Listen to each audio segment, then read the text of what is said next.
Assim, pessoal, a situação agora é aquela que a gente propôs. E se eu tivesse os dois carbonos quirais sendo idênticos?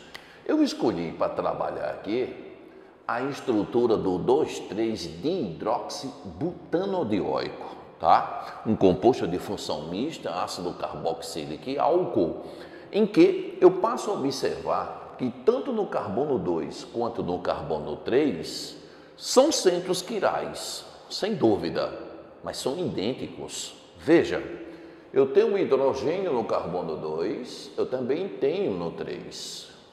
Eu tenho um grupo hidroxi no carbono 2, eu também tenho no carbono 3. Assim como eu tenho a carboxila, tanto no 2 quanto no carbono 3. São dois centros quirais, sem dúvida, mas são centros quirais com ligantes idênticos. Quando a gente tenta usar as fórmulas de Van Hoff, há um erro. Como? Porque se eu tenho dois centros quirais, pela previsibilidade do cálculo de isômeros ativos, 2 ao quadrado, possibilitando para mim 4 isômeros ativos. Eu não tenho os 4 ativos. Por isso que eu não posso seguir as fórmulas de Van Hoff. Vejamos. Quando eu faço a representação pelo modelo de Fischer, eu coloquei aqui a estrutura 1 e dessa estrutura 1, as duas carboxilas sendo representadas e os dois grupos alcoólicos. Tive um cuidadozinho, né, gente? Eu coloquei um grupo alcoólico como se tivesse um para frente do observador e outro por trás do quadro. Por quê? Porque se eu cortar essa estrutura por uma linha imaginária chamada de eixo de simetria, esse lado de cima não se encaixa com o lado inferior, minhas mãos. Isso é o que a gente chama de assimetria. Essas duas estruturas não são sobreponíveis. Não há coincidência. Isso é assimétrico.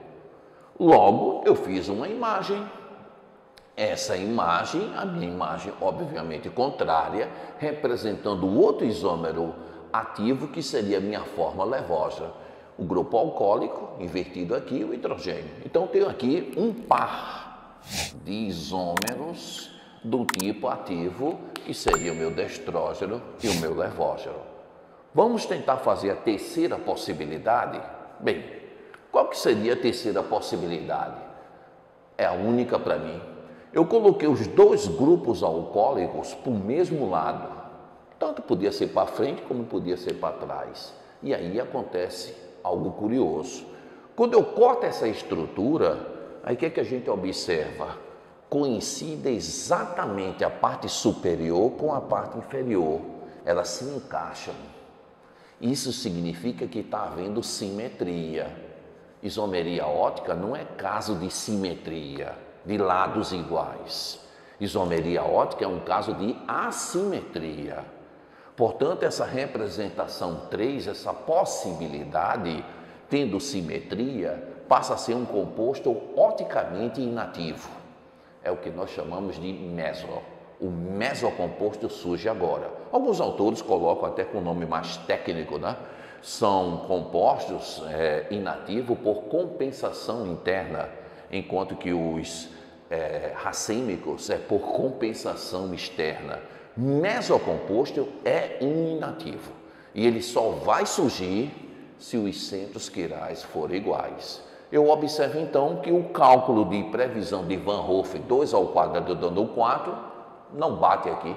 Eu só tenho 2 ativos, eu não tenho 4 ativos. Então nunca use as fórmulas de Van Hoff se eu tiver estruturas químicas como essa, tendo os dois centros quirais sendo iguais.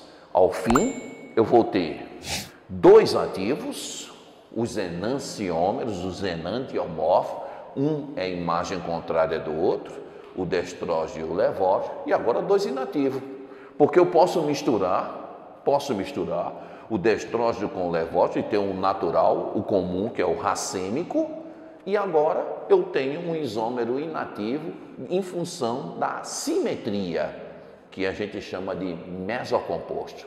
Tá aí, pessoal. Dois carbonos quirais iguais, eu vou ter a estrutura do mesocomposto. Então fica aí o recado para a gente. Isomeria ótica com um carbono assimétrico, com dois ou mais carbonos assimétricos sendo diferentes, e agora a situação com carbonos assimétricos iguais. Valeu, gente. Até uma próxima então aí para vocês.